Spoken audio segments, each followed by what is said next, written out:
Der Countdown läuft, das Jahr geht zu Ende. Da schaut man ja gerne mal zurück und genau das wollen wir auch machen.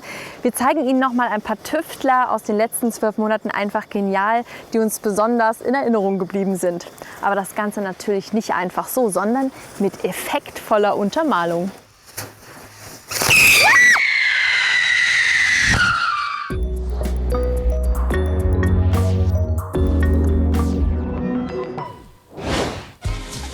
Anfang des Jahres begeisterte uns Jochen Brümmer mit einer Erfindung für seine Frau Annemarie. Beide teilen die Leidenschaft fürs Skifahren. Schon vor mehr als 30 Jahren hat der Tüftler für das gemeinsame Hobby einen Skilift aus einem alten Trabant gebaut. Da ging es die lange Wiese runter, vielleicht 200-300 Meter. Und da mussten wir immer hoch und runter. Ja, vor allem die Kinder haben genölt. Und die Kinder haben dann angefangen zu nölen, dass sie wieder hochtrampeln mussten. Und da habe ich gedacht, wenn es denen langweilig ist, müssen wir die hochziehen. Er funktionierte das Vorderrad des Trabis zur Seilwinde um und konnte damit die Familie den Hang hinauf befördern. Weißt du, was wir jetzt machen? Seit einem Verkehrsunfall vor 2 Jahren sitzt Annemarie im Rollstuhl.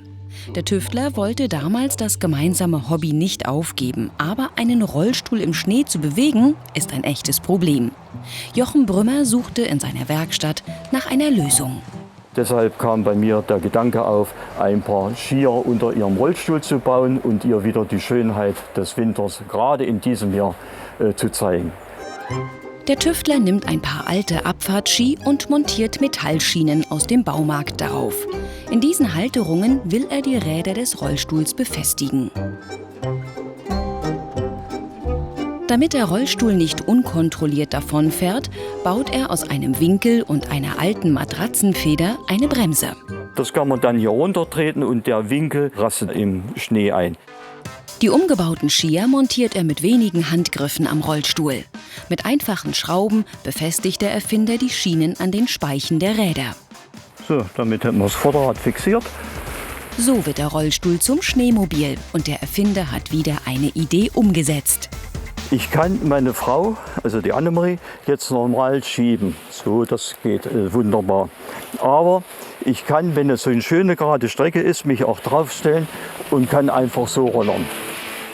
Und wenn es bergab geht, stoppt die selbstgebaute Bremse den Rollstuhl.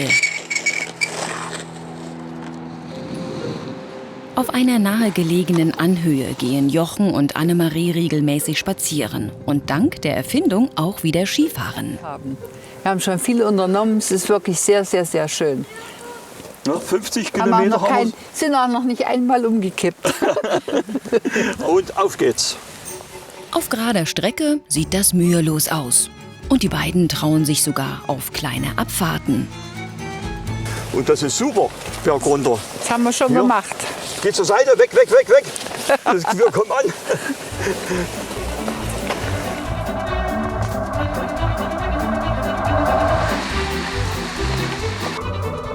Der Rollstuhlschlitten, wie die Brümmers ihn nennen, erntet immer wieder neugierige Blicke.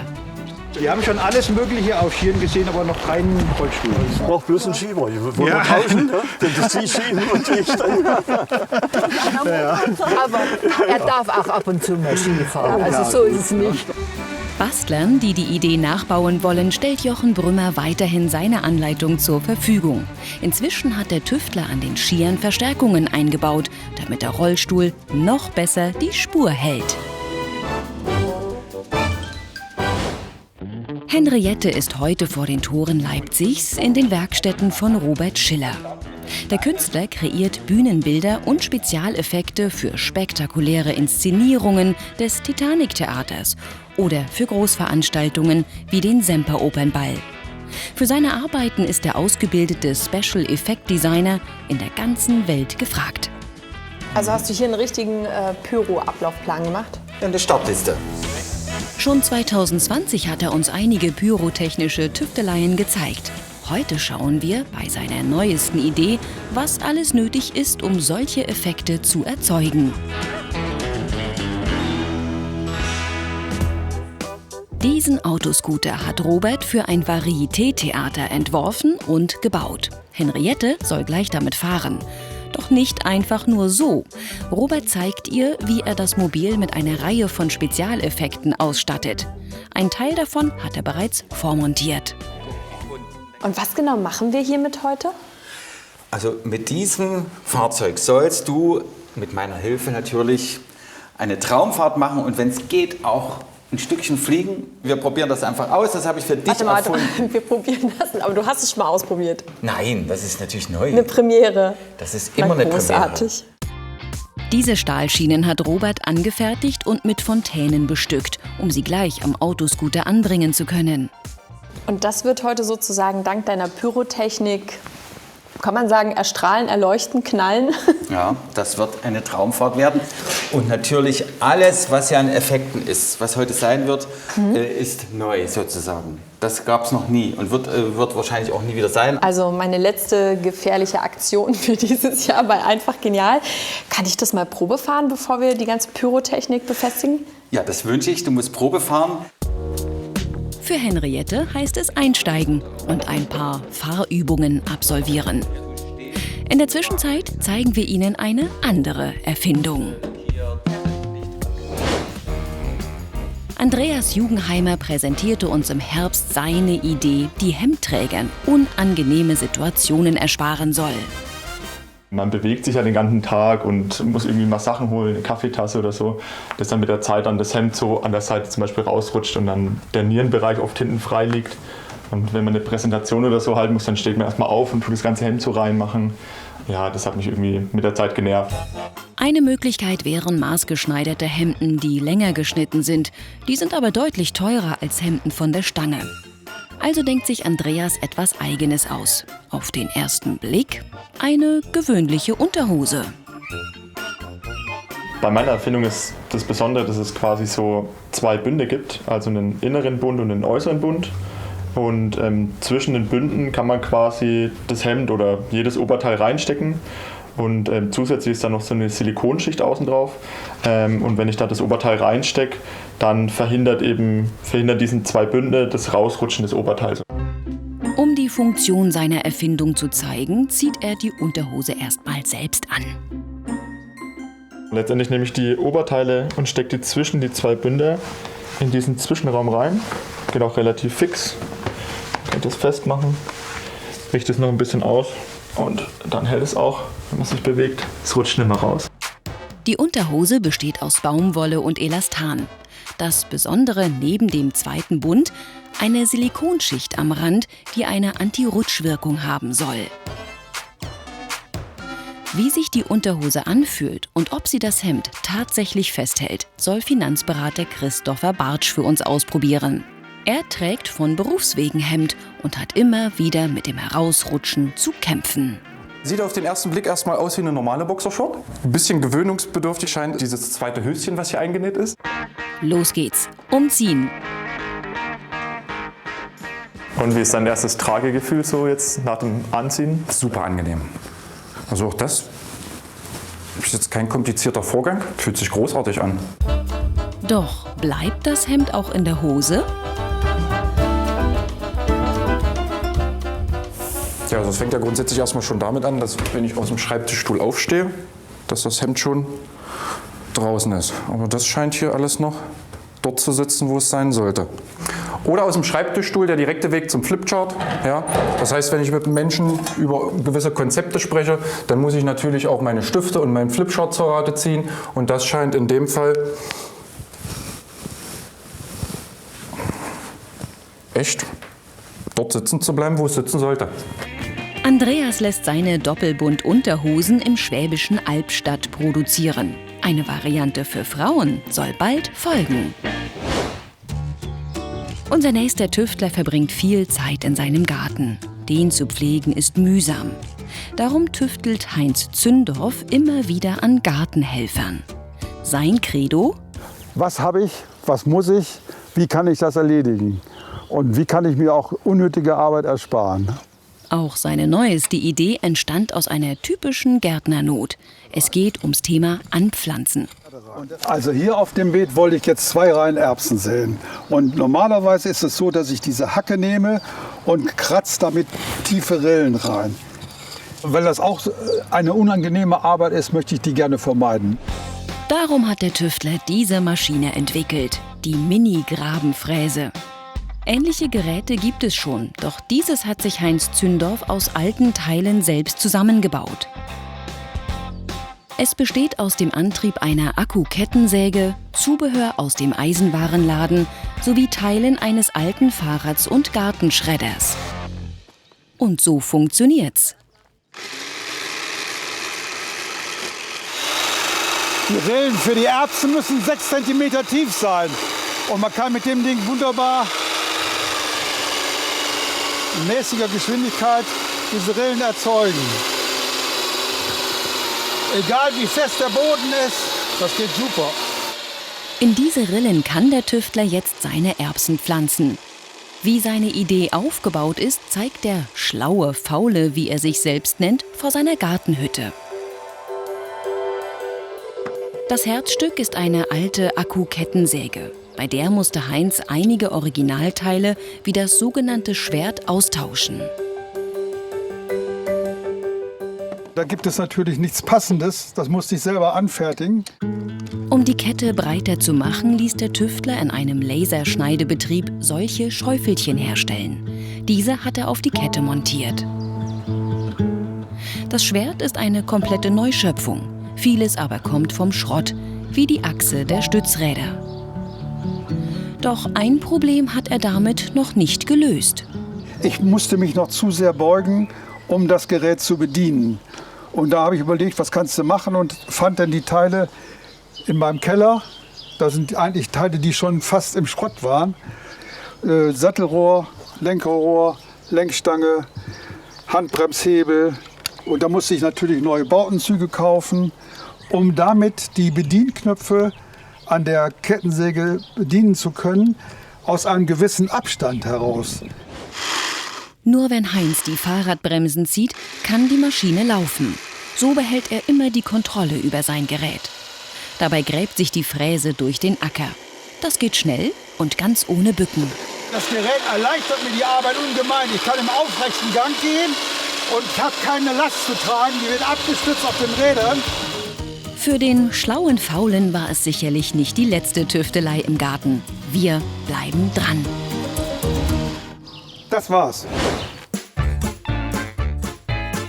Henriette soll mit diesem Auto gleich eine Fahrt voller Spezialeffekte machen. Doch zuvor Fahrstunde. Ding, ding, ding, ding, ding, ding, ding, ding, ding, ding, ding, ding. In der Werkstatt montieren die beiden jetzt die Pyrotechnik am Autoscooter. Los geht es mit einem Flash-Effekt. Aus diesem Bauteil sollen später kurze, grelle Lichtblitze aufleuchten. Und später machen wir den dann scharf. Das ist der Empfänger hier, das erkläre ich dir dann noch. Dann haben wir jetzt die 2 Boosterfontänen, die stecken wir hinten unten rein. Da habe ich eine Vorkehrung gebohrt für dich. Daran befestigt Henriette die sogenannten Boosterfontänen, damit sie sich während der Fahrt nicht lösen. Danach verbinden sie alle Zündkabel mit einem Funkempfänger. Jetzt machen wir die schönen großen Teile, das machen wir zusammen. Und jetzt schmiegen wir die uns an das Fahrzeug an. Genau, jetzt halten wir die hier so dran. So bist du, soweit. Die seitlichen Spezialeffekte bestehen aus zahlreichen Fontänen, die an einer Metallschiene befestigt sind. Damit die einzelnen Elemente gleichzeitig zünden, verwendet Robert einen pyrotechnischen Trick. Wir haben hier jeweils einen Zünder, das zeige ich dir nochmal. Und dann gehen die hier mit dieser Schwarzpulverschnur, das ist Tesaband mit einer leichten Schwarzpulverspur drin. Wenn das hier zündet, geht das dann ganz schnell an überall. Und das hat eine Geschwindigkeit von 800 Meter pro Sekunde. Das heißt, wir zünden und das ist alles hoffentlich gleichzeitig an. Für die Arbeit mit Schwarzpulver muss man natürlich, wie Robert, eine Sprenglizenz besitzen. Aber wie funktioniert so eine Fernzündung? Der Elektrozünder ähnelt einer Sicherung. Fließt Strom, brennt sie durch. Das Feuerwerk zündet. Vom Empfänger kommt die elektrische Energie, vom Pult das Signal für die Zündung. Darf ich drücken? Ja, das sollst du. Okay. Also du schaltest das hier scharf, Ja. dann das scharf und dann drückst du die Position 1 und dann sehen wir hoffentlich, dass es zündet. Krass, okay. Bitte schön. Okay. Kannst du machen. Ich drücke jetzt. Und das ist Das war nur eine Probezündung. Bei Henriettes Fahrt mit dem Autoscooter wird es gleich viel mehr Feuer geben. Daher ist auch Brandschutz ein Thema bei Roberts Arbeit als Pyrotechniker. Falls was ist, bitte sofort. Wir werden das natürlich alles nicht brauchen, weil es ist nicht gefährlich. Aber man weiß nie. Besser vorbereitet. Man muss immer Vorkehrungen treffen, das ist Bestandteil, dass man es am Rand hat. Die Haare mache ich mal zusammen, ne? Ja, zusammen und noch eine Kopfbedeckung. So. Sehr schön. Gut. Jetzt ist alles vorbereitet für die effektvolle Fahrt mit dem Autoscooter. Doch bevor es losgeht, zeigen wir Ihnen noch 2 Erfindungen aus dem vergangenen Jahr. Der nächste Tüftler will Feuerwehrleuten helfen, die sich, wie hier bei einer Übung, zum Einsatz in brennende Gebäude begeben müssen. Es gibt bereits Roboter, die anstelle von Menschen in Gebäude vordringen und dort löschen können. Diese sind jedoch teuer und für viele Eingänge zu sperrig. Eine einfachere Möglichkeit hat der 18-jährige Rettungssanitäter Jan Heinemann erfunden. Ein Aufsatz für Feuerwehrleitern, mit dem Brände aus sicherer Entfernung gelöscht werden sollen. Ortsbrandmeister André Willer wird ihn gleich ausprobieren. Das ist das Ding. Darf man das anfassen? Klar, ist robust. Das ist ja cool.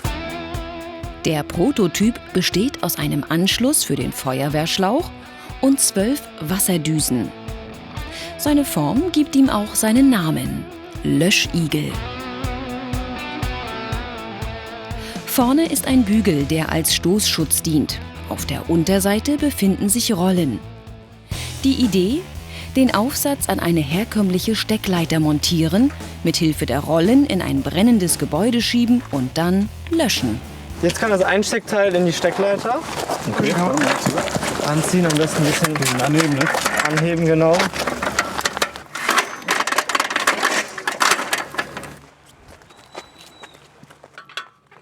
Löschigel, was am Marsch? Verstanden!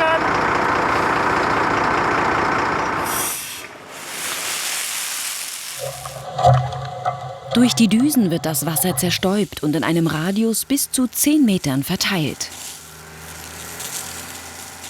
Das soll laut Tüftler reichen, um Innenbrände aus sicherer Entfernung bekämpfen zu können.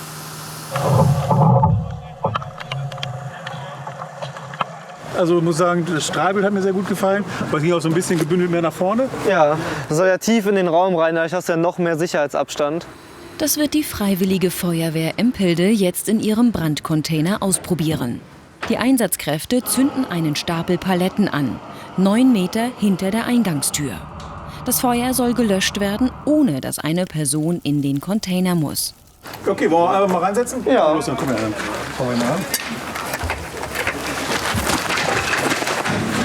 Oh, es geht doch leicht. Ja. Okay. Um die Länge der Steckleiter zu erweitern, können einfach weitere Leiterteile angesteckt werden. Dann geht's los. Löschige Wassermarsch!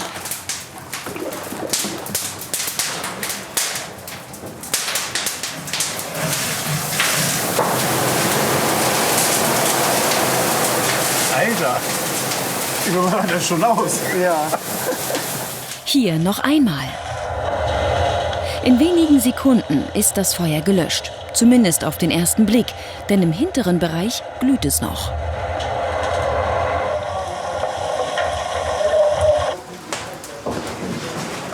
Ja, so ein bisschen. Gehen wir wieder runter. Ja. Also hat es halt ziemlich schnell auch ausgelöscht, ne?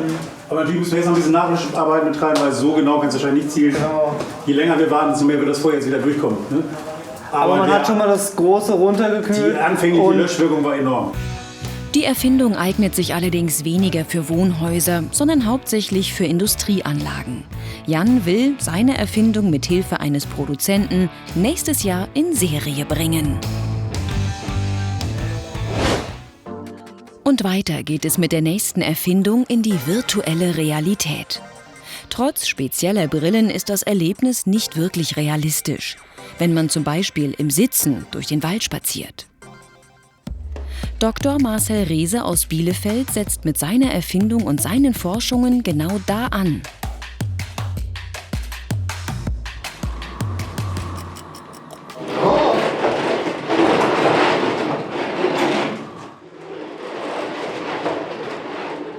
möchte laufen, springen, reiten. Ich wollte die ultimative Lösung finden, mit der man wirklich alles in Virtual Reality genauso machen kann wie in Wirklichkeit.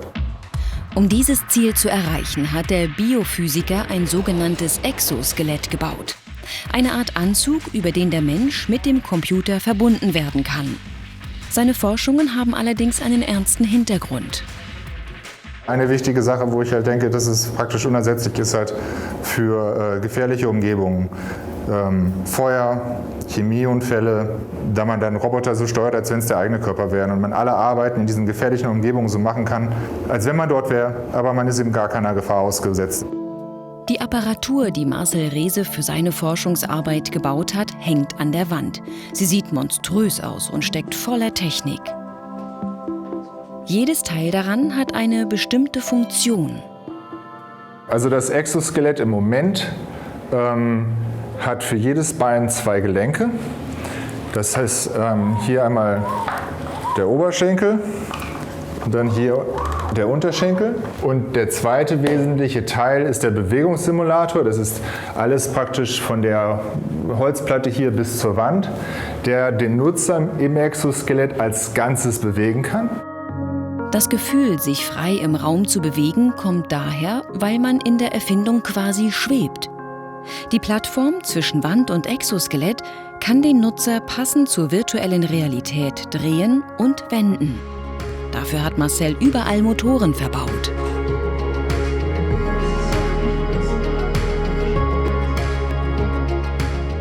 Mit der virtuellen Realität agiert die ganze Konstruktion auf 2 Arten. Zuerst demonstriert der Wissenschaftler, wie das Exoskelett reagiert, wenn Kräfte auf die Figur im Computer einwirken. Jetzt lasse ich den Ball fallen und wenn der Ball halt das Exoskelett trifft, bewegen sich die Beine. Neben dem passiven Reagieren kann der Mensch im Exoskelett das virtuelle Geschehen auch aktiv durch Bewegungen beeinflussen. Die Kräfte, die der Mensch dabei aufwendet, werden mit Hilfe von Sensoren gemessen und entsprechend an die Figur im Computerprogramm übertragen. Um zu zeigen, wie das funktioniert, steigt Marcel nochmal ins Exoskelett und in der virtuellen Realität auf ein Skateboard. Ich steuere halt dadurch, dass ich die Beine bewege, wie ich auf dem Skateboard stehe und wie das in der virtuellen Realität geneigt ist. Und dann fahren wir los. Okay.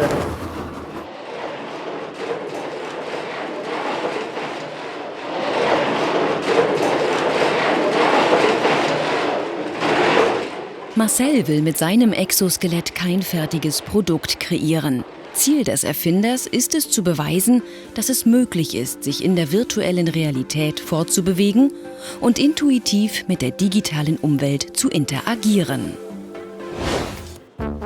Mit diesem Auto voller Spezialeffekte wird Henriette gleich fahren. Damit die Pyrotechnik punktgenau ausgelöst wird, steht Robert Schiller am Zündpult. So, bist du soweit? Ja. Ich gerade so. Also, ich würde jetzt anfangen, ja, zu zünden. Ja. Ich freue mich. Ich freue mich auf ins neue Jahr, in ein gesundes neues Jahr. Okay. Also, ich starte jetzt was hinten. Yay!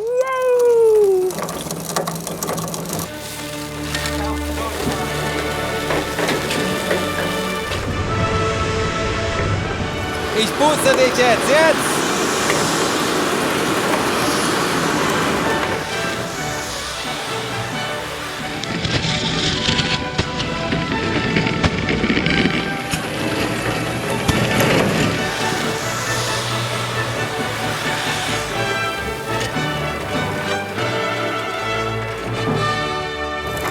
Es hat alles gut geklappt. Das heißt, das nächste Jahr kann kommen. Wir sehen uns nächste Woche wieder bei Einfach Genial und dann ist auch schon 2022. Ich wünsche Ihnen einen guten Rutsch und ein gesundes neues Jahr. Bis dann!